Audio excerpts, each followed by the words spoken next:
Olá, buscadores, sejam bem-vindos ao projeto Conhecimento Oculto. Este que é o nosso segundo vídeo, nossa segunda live e também podcast da série de tarô, em parceria com o nosso amigo buscador Leopoldo Alves, Boa noite, pessoal. um grande estudioso do tarô. E na live de hoje, a gente vai começar a conversar sobre a estrutura do tarô. E essa live ela é muito importante, essa segunda live ela é muito importante, porque ela vai estabelecer todo o background do que o Leopoldo ele vai trabalhar a partir de agora. O primeiro momento foi um momento de contato, de apresentar um pouco o que é o tarô, a história do tarô, a diferença entre cartomancia e o tarô iniciático, a diferença entre um tarô e um baralho. Então a gente trabalhou alguns tópicos muito importantes que para quem está chegando agora, eu recomendo que volte, assista depois, né? Claro, participe da nossa live agora e desse episódio, mas volte, assista o anterior para conseguir acompanhar tudo com maior tranquilidade.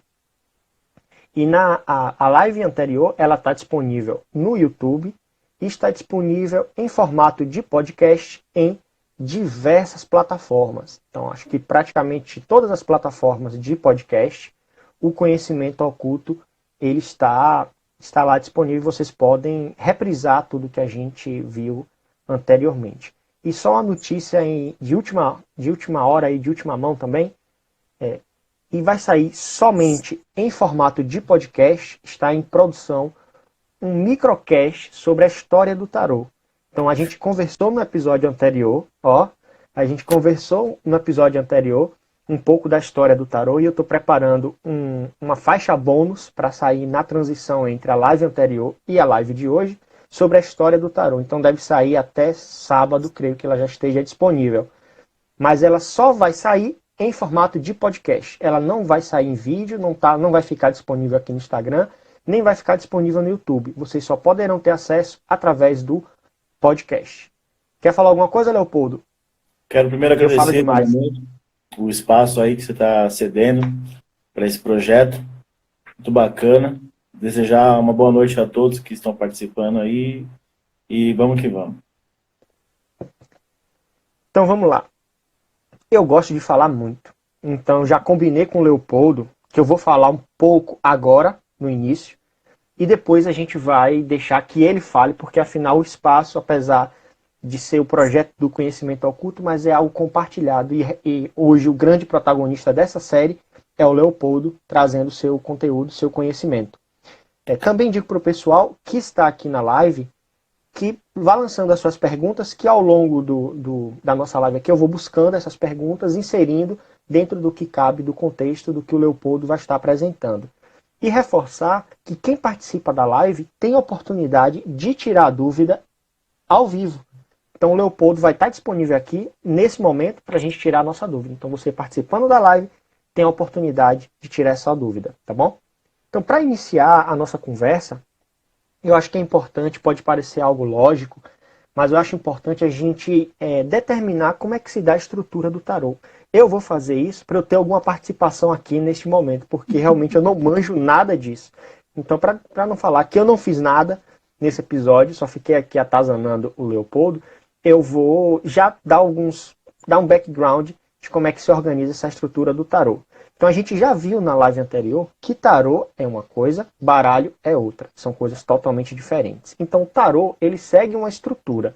Como é que é essa estrutura? Ela é dividida em 22 cartas chamadas de trunfos ou arcanos maiores e 56 outras cartas chamadas de arcanos menores. Pode parecer óbvio, mas pode ser que tenham pessoas que ainda não conheçam. Então essas 22 cartas, que são os arcanos maiores, elas são numeradas de 1 a 21, e o louco, normalmente ele não vem com numeração nenhuma, ou em alguns baralhos, alguns tarôs, ele vem com o 0, com o numeral 0. E as outras 56 lâminas, que a gente denomina de arcanos menores, constituem essas cartas que a gente joga baralho, que joga canastra com a avó, com tia, que o pessoal joga em bar e tudo. Então, e elas são divididas da seguinte maneira. Tem 4 naipes, ou séries, que é paus, ouros, espadas e copas, e cada uma delas tem cartas numeradas de 1 até 10. e com desenhos que trazem significados mais abstratos, mais simbólicos do que até os próprios arcanos maiores. E a gente totaliza, dentro desses 4 naipes, 40 cartas. E ainda tem 4 figuras, que é o rei, a rainha, o cavaleiro e o valete, mais parecidas com as cartas dos arcanos maiores, mas estão dentro desse grupo dos arcanos menores, também repetidas em 4 naipes, num total de 16 cartas, que são conhecidas como as cartas da corte. Falei besteira, Leopoldo? Tem algumas coisas que eu vou complementar depois, mas manda bala aí. Para o geralzão tá tranquilo, né? Uhum. E os 22 arcanos maiores, eles são colocados como em síntese, de que Leopoldo ele vai abrir isso para vocês mais à frente na nossa série. Mas são os arcanos maiores, eles têm relação com fatores objetivos, concretos e situações. Enquanto os 56 arcanos menores, eles são subjetivos, caminhos da vida e pessoas.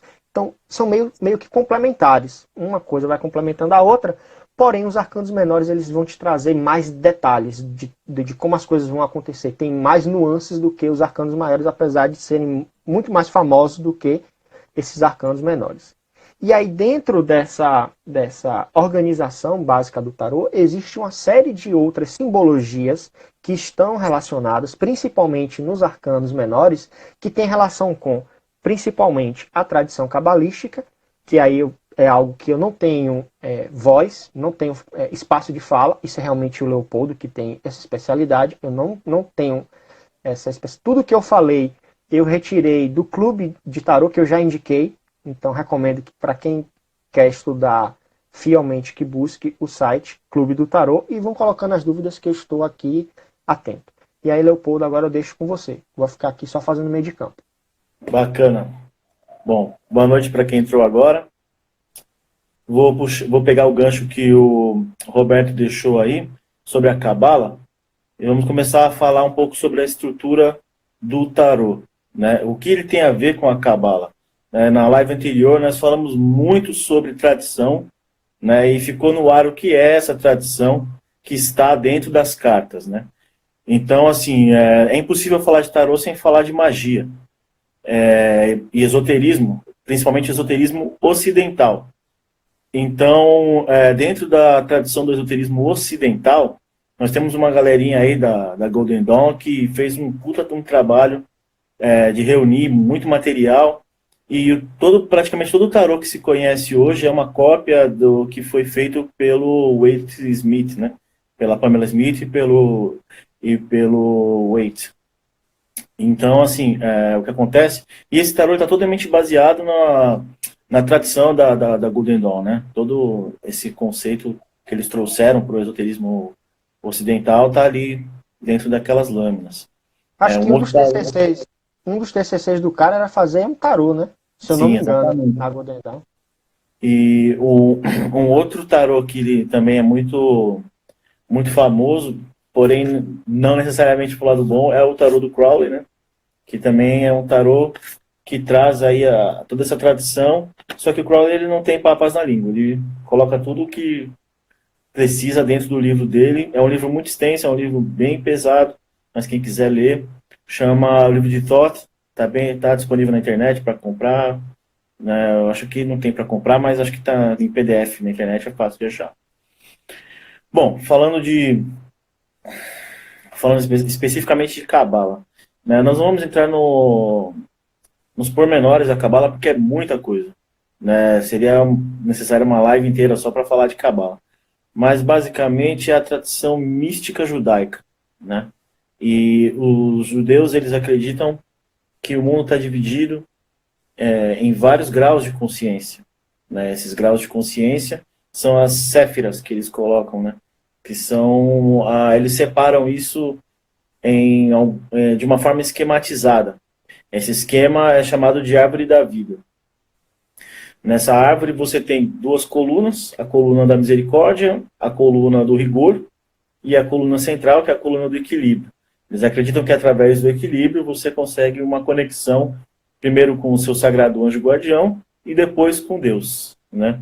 Nós todos na Terra nós somos guiados por esse sagrado anjo guardião, e o objetivo final o objetivo inicial né, da mística e do esoterismo ocidental é a comunicação com o sagrado anjo guardião, SAG, ou anjo da guarda, como vocês quiserem falar. Né? E esse sistema, ele propõe isso. Né? Ele propõe justamente essa comunicação. Eles esquematizaram isso em 10 séfiras, vai de 10 a 1, né? Sendo 1 a mais sutil e 10 a mais densa. 22 caminhos, não é coincidência que sejam 22 caminhos, porque isso se reflete justamente nos 22 arcanos maiores, né? E aí vocês me perguntam, tá, mas e os arcanos menores? Onde eles entram nessa brincadeira? Né? Já que estão ali as 10 séfiras, os 22 caminhos, não sobra mais nada. Aí é que você se engana. Né? Dentro dessa constelação, vamos chamar assim, nós temos também 4 elementos. Né? Acredita-se que o mundo é formado por 4 elementos. E não são os elementos de forma literal. Né? É uma forma filosófica de interpretar isso. A última séfira chama Malchut, é a séfira base da tradição judaica. Nessa séfira, é como se fosse a manifestação de tudo aquilo que foi criado por Deus. E nessa séfira de manifestação, ela é regida por 4 elementos: fogo, água, terra e ar. Óbvio. Você pode entender isso literalmente, mas também existe a leitura que é uma leitura esotérica desses 4 elementos. Né? E os arcanos menores, incrivelmente, eles tratam disso. Né? O naipe de paus vai tratar da árvore do fogo, o naipe de copas vai tratar da árvore da água, o naipe de espadas vai tratar da árvore do ar, e o naipe de moedas ou de pentáculos, ou, enfim, vai tratar da árvore da terra. Né? Por que várias árvores? Porque dentro de cada séfira você tem uma árvore. Então você tem, no mínimo, aí né, 100 árvores, mais as 40, enfim, é árvore pra caramba. Por quê? Deixa eu mostrar pra galera. Isso. Bacana. Aqui embaixo, vocês estão vendo, é Malkuth aqui. Aponta para eles, por favor. Aí. Bacana. Então. Os 22 caminhos seriam esses elos que ligam, né, essas esferas. Ia falar elos de ligação, que burrão. Mas são esses elos que conectam essas esferas, né? Isso, e cada um deles está atribuído a um arcano maior. Por exemplo, esse que você está com o dedinho em cima é o mundo. O do meio, do pilar do meio. Aí do lado você tem o julgamento, e depois do outro lado você tem a lua, e assim vai. Mas isso não é importante agora.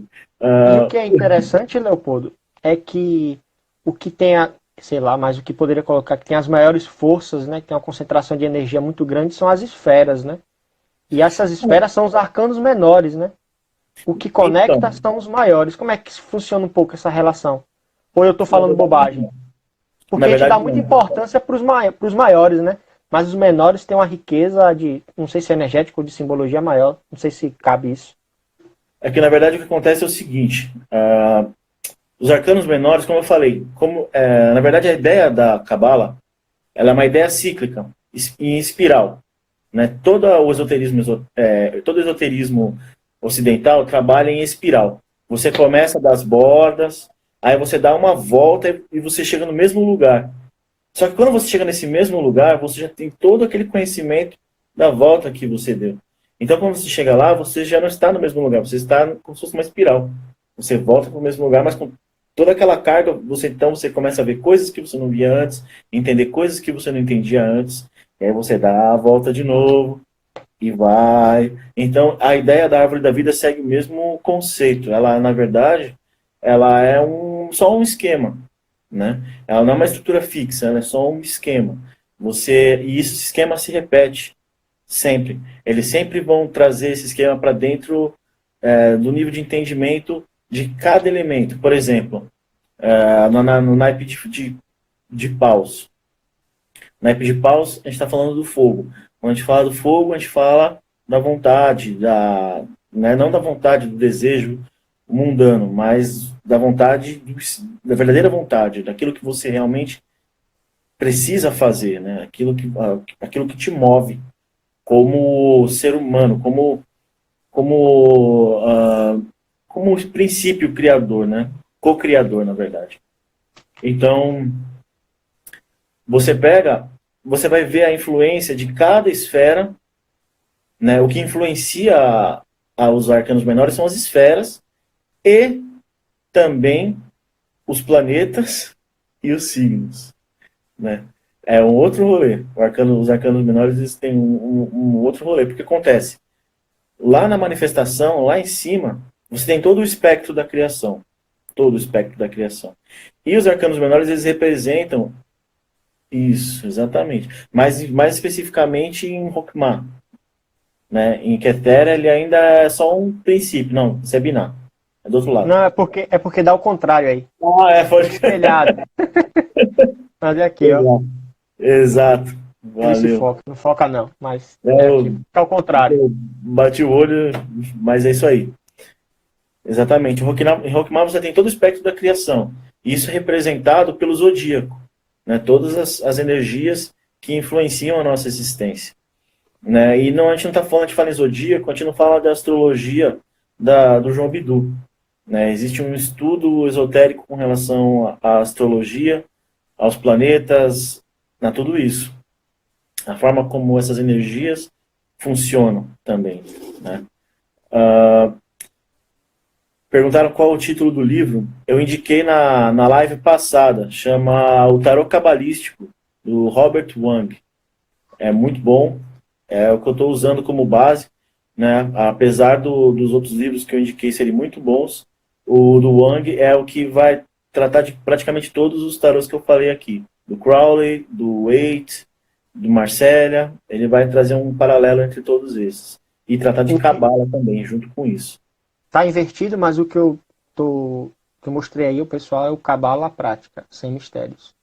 O que eu falei é do Robert. Esse é do Robert. Não. O que eu falei é do Robert Wang. Aqui é o que eu estou mostrando o que eu estou mostrando as figurinhas aqui. Tá, desculpa. Achei que eu estava perguntando. Não, eu não sei, por via das dúvidas.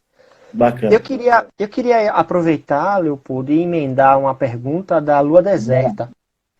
A gente está vendo que, de acordo com a sua explicação, que o tarô ele tem uma estrutura por trás e um background de energias por trás que tem relação com o zodíaco, tem relação com os caminhos da árvore da vida e tem relação caminho da árvore da vida, zodíaco, planetas, elementos.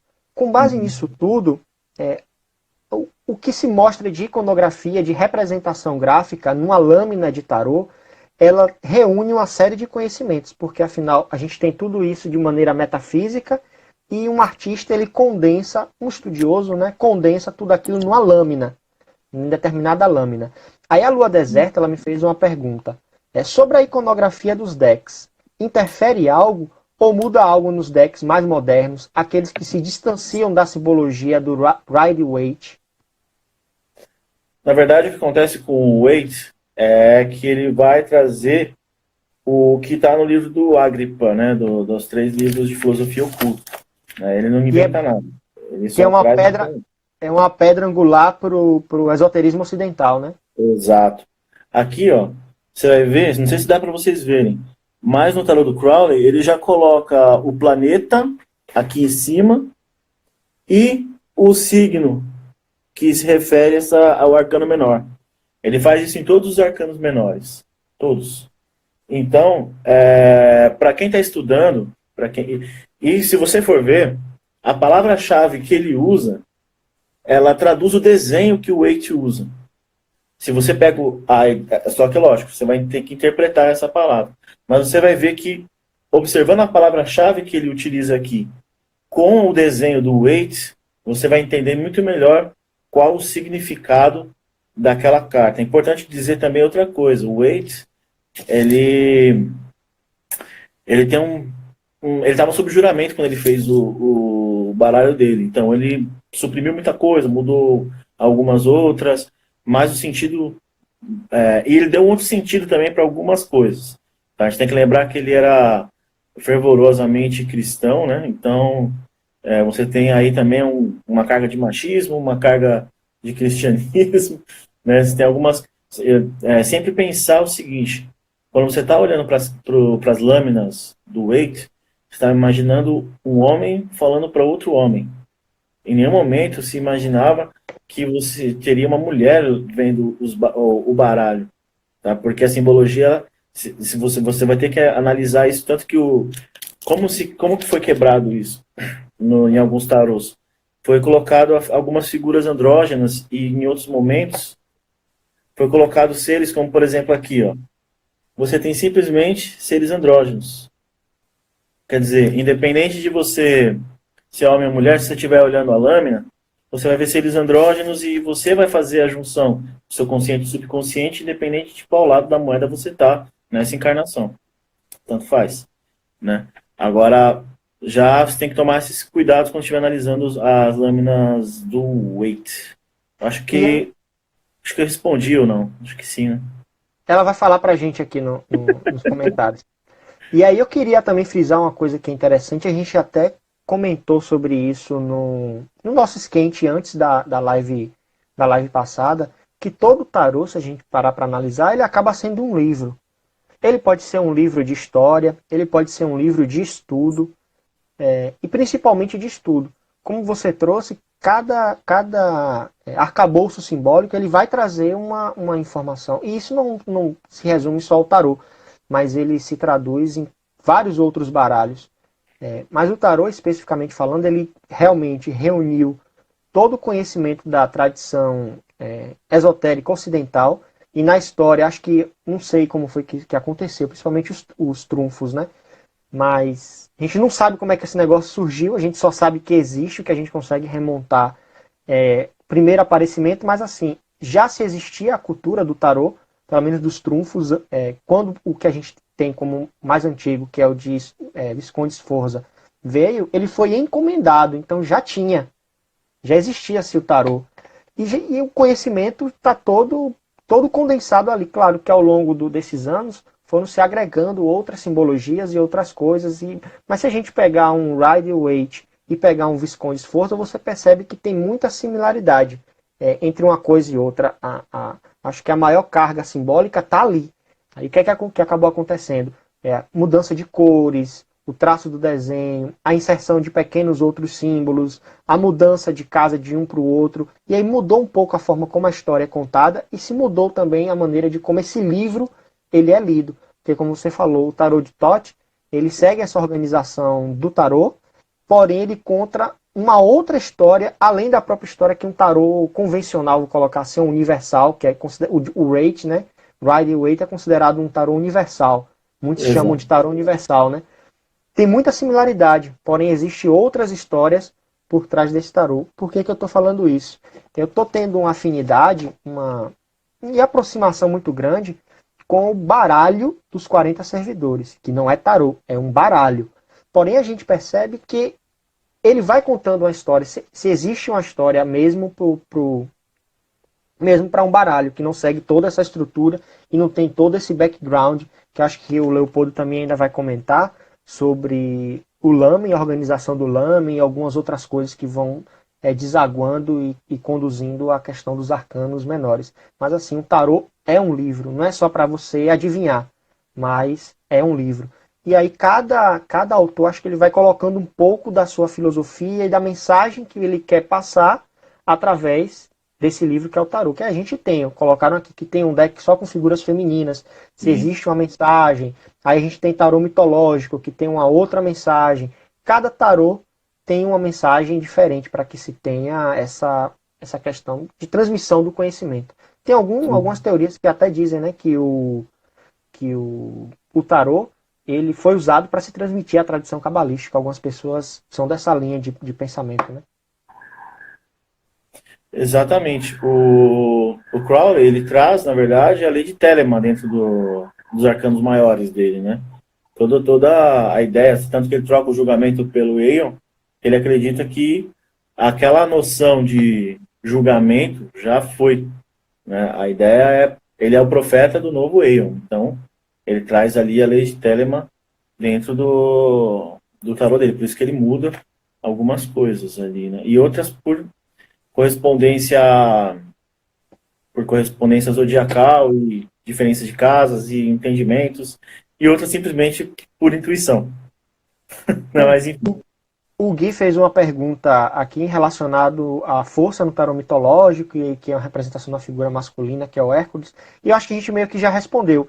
Não dá pra gente comentar sobre todas as nuances de todos os tarôs que existem, mas o que se tem é, como a gente estava conversando agora há pouco, cada tarô ele tem uma história para ser contada, ele tem um conhecimento para ser transmitido. Então existe um porquê da figura ser masculina, no caso do tarô mitológico, do Hércules, e ele quer passar uma mensagem. Aí quem vai se debruçar no estudo desse livro, que é o tarô, vai perceber essa nuance e como ele quer contar essa história. Então, se você for pegar, vou só respondendo, sim, mas falando um pouquinho mais, só para te matar essa dúvida, que eu acho interessante essa pergunta. Falando do tarô mitológico, quando você pega a figura do Hércules, e você tem no Waite a figura da essência, dominando o instinto, né? Você tem a mesma ideia, basicamente, só que você troca a figura, mas a essência é a mesma, né? Como o Hércules ele faz o trabalho, ele não vai lá e senta o pau no leão.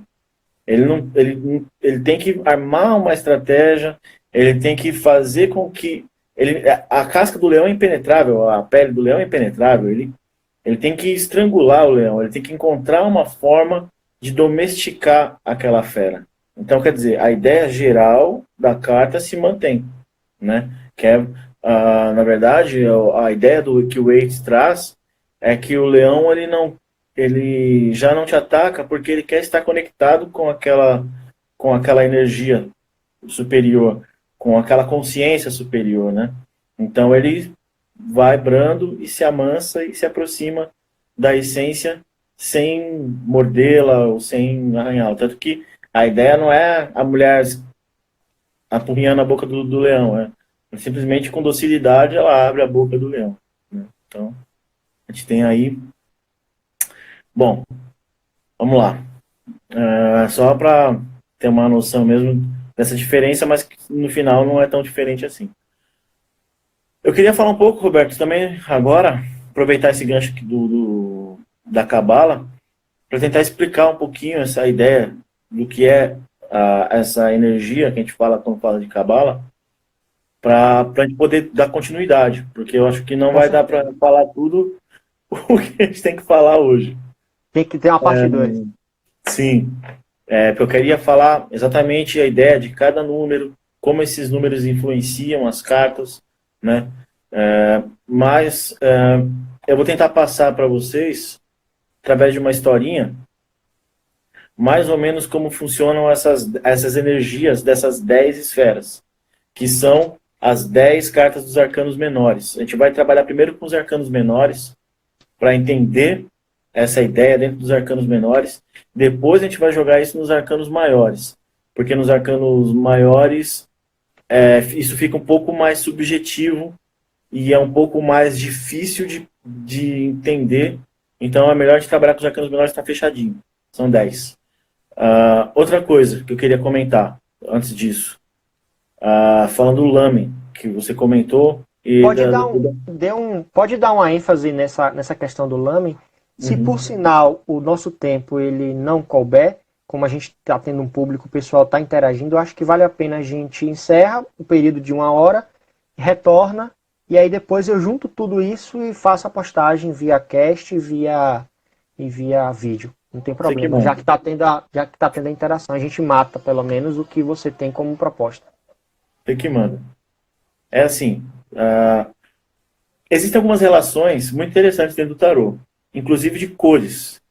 Se você notar, existem algumas cartas que a ideia principal em algumas cartas, elas se refletem também nas suas cores.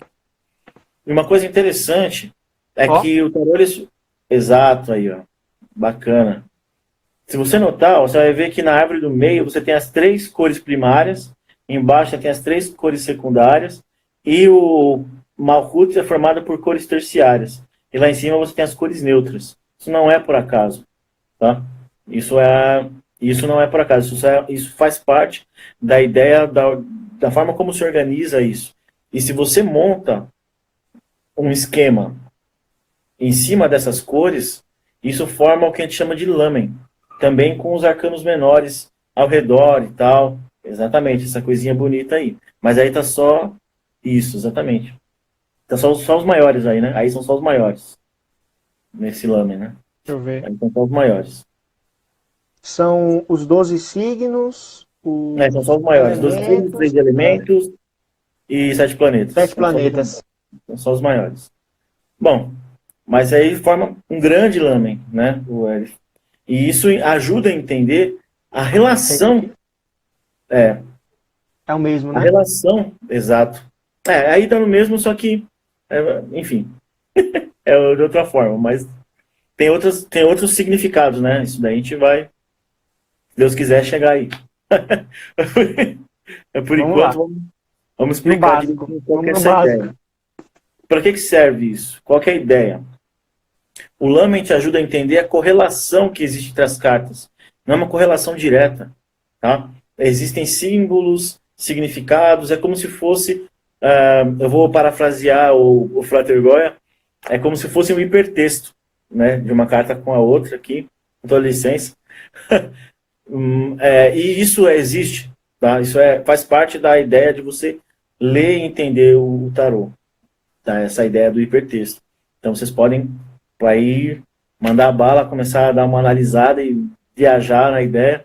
É muito legal olhar essas similaridades, tá? Tem muita coisa na internet aí com relação a esse material, então, tem muita coisa pública, não precisa comprar livro, mas se vocês quiserem, tem as indicações que a gente deixou aí, pode mandar ver. E a ideia do Lamen também é trazer algumas outros tipos de correlações também. Né? Quais são as cartas que são não mais importantes, mas cuja energia é mais forte, e de quais as outras se derivam, e quais cartas derivam dela, e depois quais outras cartas vão derivando dela, vai formando um grande espectro. Né? Começa com 3, depois com 7, depois com 12, mas uma não deixa de existir, né? Elas vão só se ampliando. É muito bonito. E ao redor disso são os arcanos menores. Aí, mas uma coisa interessante que precisa ficar posta são as cartas de corte. As cartas de corte, elas não estão fora disso, mas elas são intersecções disso. Elas que fazem as ligações entre os arcanos menores e toda essa conjuntura. Por quê? Porque, na verdade, as cartas de corte elas vão tratar da influência de um elemento sobre o outro. Diferente das cartas dos arcanos menores, que vão falar do espectro zodiacal, da influência dos planetas, dos decanatos e tal. Depois eu explico essa parte dos decanatos também. Isso não é importante nesse momento. As cartas de corte elas vão falar da influência de uma árvore na outra, de um elemento no outro. Né? Como o fogo influencia a água, como o ar influencia o fogo, e nas duas ordens. Por exemplo, fogo sobre água e água sobre o fogo. São duas energias Seria diferentes. uma árvore assim, né, Leopoldo? Isso. Cara, eu não sei como fica isso na árvore. Sinceramente, eu preciso ver como fica isso representado. Mas a teoria é essa, é que os arcanos de corte, as cartas de corte, elas são essa intersecção, né? Essa energia que está entre esses dois elementos, a forma como eles interagem. Bom, acho que essa parte do Lamen tá legal, acho que o pessoal consegue partir daí, né, fazer suas pesquisas e ver aí bastante coisa com relação a isso. E é legal montar também, montar o tarô em forma de Lamen e tentar ver as correlações entre as cartas, é muito bacana também. Bom, estou olhando minha cola aqui. Uma coisa legal que eu queria falar também agora é sobre como isso vai se estruturar, tá? Não sei se vai dar tempo, mas vamos lá. Dá tempo. Dá Tem tempo? 19 minutos. Dá. Tá. É Voltando aquela, para aquela aquela, ideia, aquela lógica de numeração de 1 a 10. isso, vamos, voltando para essa ideia do 1 até o 10. E como Então, é essa ideia? só para situar o pessoal, como a gente falou antes, os arcanos menores se organizam em cartas da corte e tem essas que são numeradas de 1 a 10 e que são 4 naipes. Então, de paus é de 1 a 10, ouro, copas, etc., de 1 a 10, pantáculos, né? Que no tarô usa essa nomenclatura que é diferente do baralho que a gente joga. E aí, no totalizando, 40. O que o Leopoldo vai comentar agora é justamente essas cartas que vão de 1 a 10 dividida em 4 naipes. Exato. Mas de As a 10, né? Então, primeiro é Isso. o As. Numeradas de 1 a 10, né? Isso. O que acontece? Qual é a lógica por trás disso? Existe uma estrutura, existe uma lógica. O tarô inteiro segue uma lógica. E a estrutura é a Cabala, né? Como a gente falou, a árvore da vida. Mas, para os arcanos menores, o que vale são as Séfiras. Então você vai lá de Keter até Malkut, dentro da árvore de cada elemento. Exatamente, essas bolinhas aí. A gente vai falar só das bolinhas. Eu vou passar uma ideia mais ou menos geral de qual é a energia de cada uma delas, começando por Keter, aquela lá de cima. Em Keter, eu vou contar uma historinha, eu vou tentar falar algumas palavras-chave e eu vou contar uma historinha, tá, com relação a isso. Acho que é mais fácil. Keter é uma energia potencial não realizada. É muito difícil assim começar a entender isso porque é um princípio não realizado, né? Ele tem potencial para ser qualquer coisa, mas ele ainda nem existe. Ele existe, mas não existe ao mesmo tempo. É muito sutil. É algo ainda muito sutil. Ele É é uma tudo em potência, é algo. como se fosse algo potencial, né? Falando em física. É uma Exatamente, ele é energia potencial. potencial, né? Não aconteceu ainda para se tornar energia mecânica, né? Exato. Na historinha, a gente vai contar toda uma ideia de como se fosse um negócio. Então, a Uhum. princípio, em Keter, você tem aquela ideia: preciso ganhar dinheiro. Preciso ganhar dinheiro. O que você vai fazer? Você nem teve a ideia ainda. Você só sabe Tem que a você precisa ganhar. necessidade.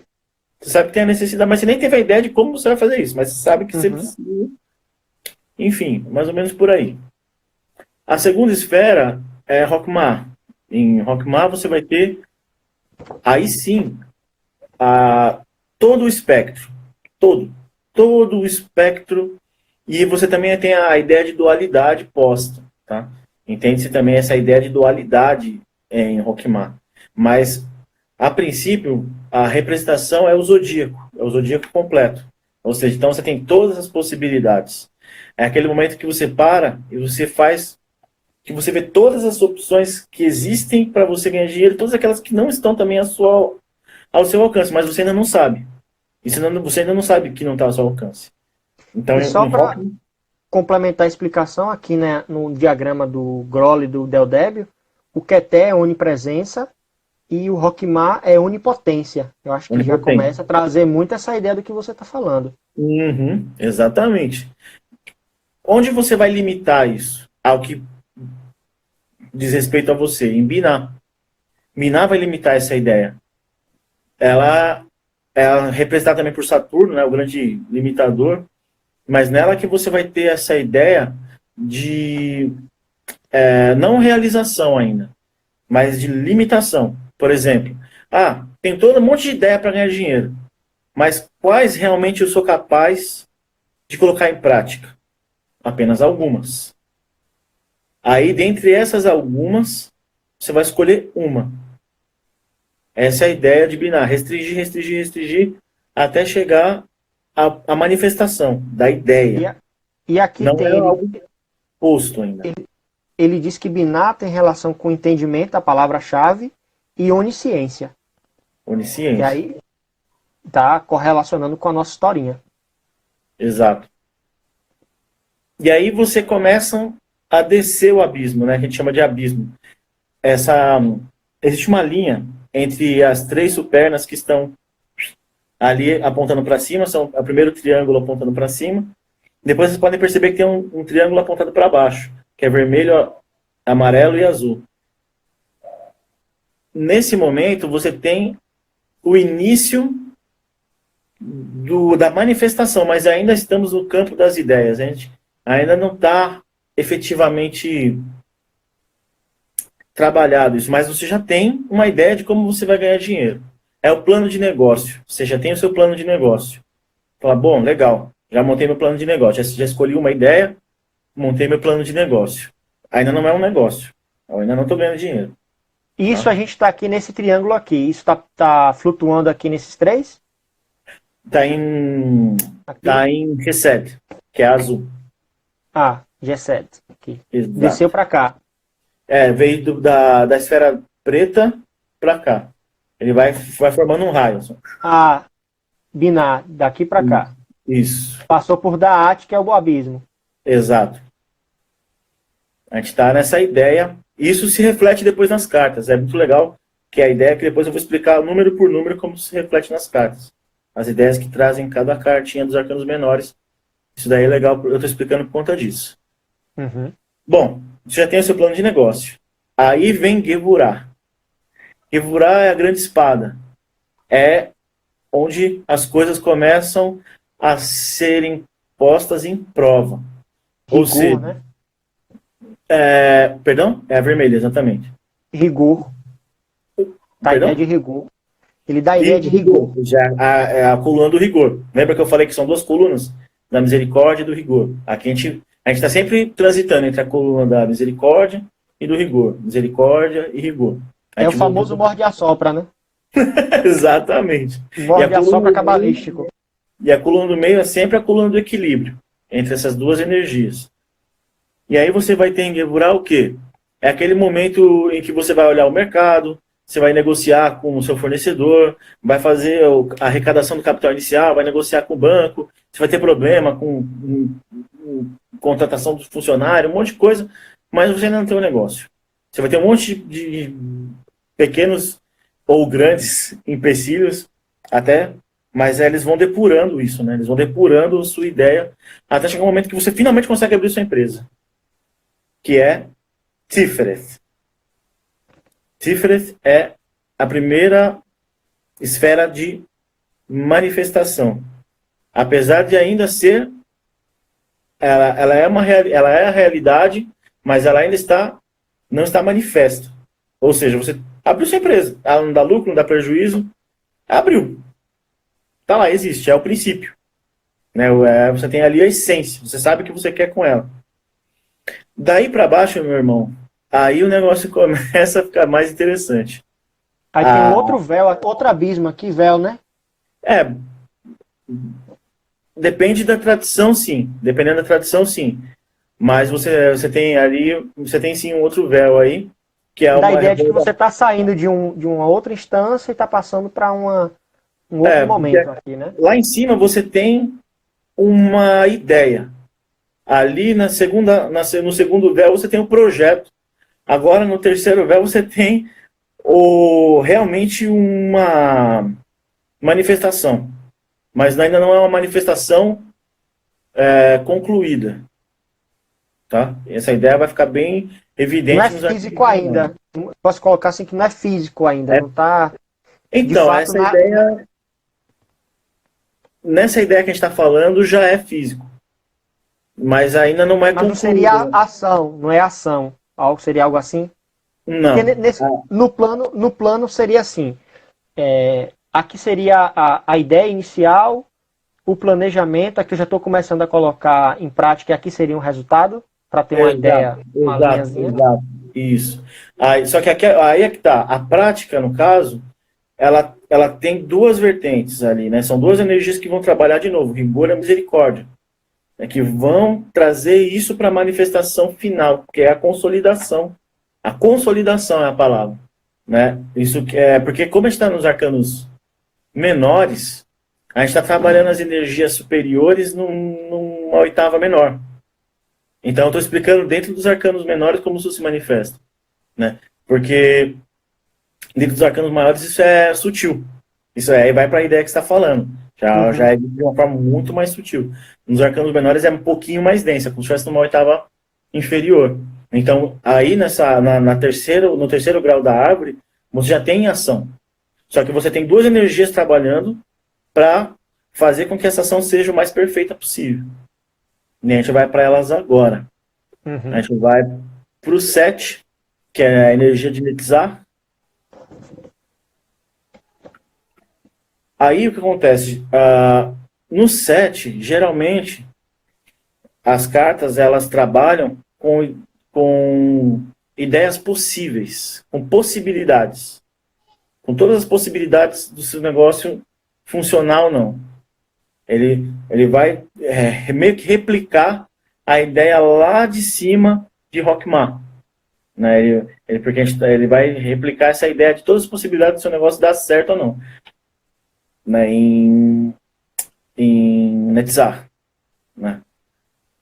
Em Rod, que é a laranjinha, aqui você vai ter essa questão trabalhada de duas formas diferentes. Em Netzach, você vai ter isso voltado para o externo e isso. Em Netzach, você vai ter isso voltado para o externo e em Rod você vai ter isso voltado para o interno. São dois momentos de equilíbrio diferentes. Como funciona isso? Por exemplo, no 7, que é Netzach, você vai ter, por exemplo, uma ideia de uma fantasia ou um sonho, né, do seu negócio se transformar no McDonald's, só que você continua vendendo sempre o mesmo hambúrguer merda de sempre. Não vai dar em nada. Isso é trabalhado no 7 de copas, né, essa ideia de fantasia, mas essa ideia moral, de valores, isso é muito forte nos todos os sets. Se vocês olharem, vocês vão ver que essa ideia de valor, de moral, de fé, né, tanto que a carta é sempre voltada para o externo. Tanto que a carta do 7 de paus é a carta do valor, né, onde ele defende aquilo que ele acredita e em prol da vitória que está no 6. Né, make a stand. E o 7 de copas ele fala o contrário, olha, fica esperto porque você está viajando aí, tudo ao seu redor e tal, você está fritando. No 8, a ideia é sempre mais interna, né? Geralmente voltado para as suas questões com relação ao externo. Vem de dentro para fora, não de fora para dentro. Né? Por exemplo, seria você abriu sua hamburgueria lá, mas você viu que vender cerveja dava mais dinheiro, você vai vender cerveja, você largou de mão o hambúrguer. Você está ganhando dinheiro, às vezes você vai dar certo as coisas, você vai ganhar mais do que com o outro, mas a sua ideia inicial morreu. Aquilo que você tinha proposto no começo, acabou. Geralmente, se você vê as cartinhas do 5 e do 8 no baralho do Crowley, geralmente elas são cartas bem zoadas, assim, porque elas trazem muito essa ideia de finitude, né, em si.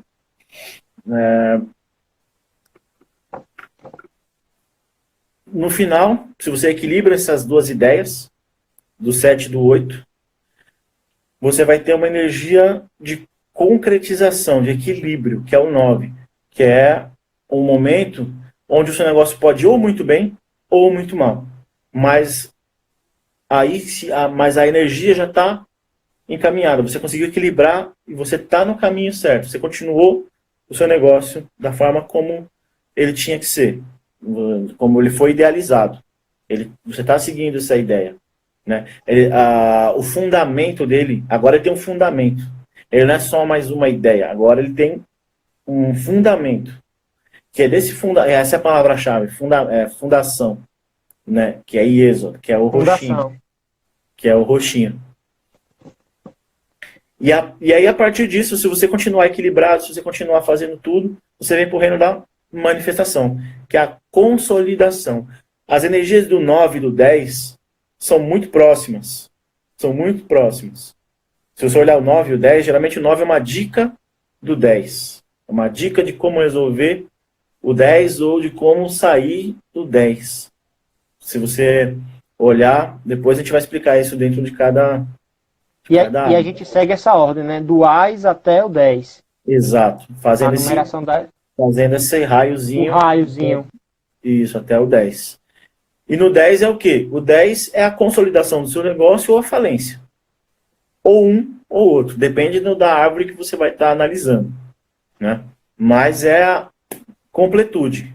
O 10 ele trabalha sempre com a ideia de completude. Se você olhar o 10 de Copa, você vai ver que é o final feliz. Se você olhar o 10 de espadas, você vai ver que é o final bem triste. Mas ele sempre dá a ideia de final, completude, né? E é isso. Acho que o que eu queria falar, eu consegui resumir bem. É isso aí. Então, Essa dentro da Cabala, a gente tem essa relação dos arcanos menores com essas esferas que contam uma história. Acho que é por isso que a gente viu que existe um detalhamento maior, né, com os arcanos menores. A gente ainda nem falou das cartas da corte, né?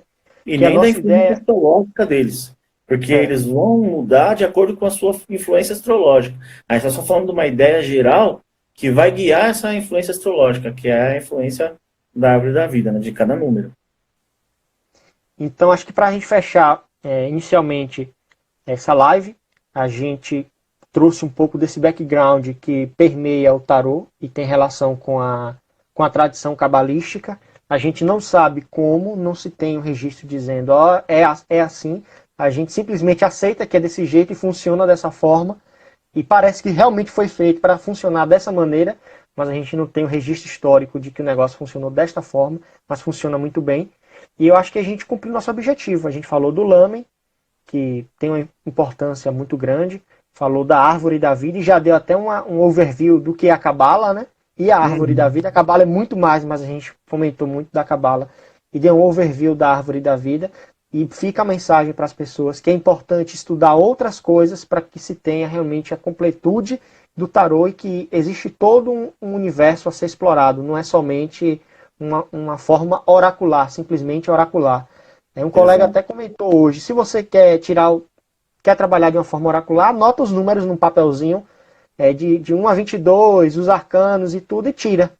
Você vai Então conseguir, né? Você vai saber. você olha a carta e interpreta do jeito que você sentir, que eu acho que é uma forma ainda Aí, melhor. eu acho que é aí que entra o grande lance. Quando você pega a carta, tem todo esse arcabouço que te coloca num outro patamar de compreensão. Mas se você quer só o oráculo, não precisa comprar o tarô mais caro. Faz, anota no papelzinho e joga, vai funcionar do mesmo jeito. Mas se você quer entender todo um universo e um mapa da realidade ali, de como as coisas funcionam, como as regras do universo funcionam, tá tudo ali no tarô, tá todo o conhecimento ocultista tá ali no tarô. É só a gente ter o cuidado para estudar. Deixa a tua mensagem final aí, Leopoldo. Então, A gente já está quero caminhando para agradecer o encerrar. pessoal que participou até o final aí, muito obrigado. Estamos aí concluindo mais uma etapa, né, das nossas lives aí, uma sequência de lives.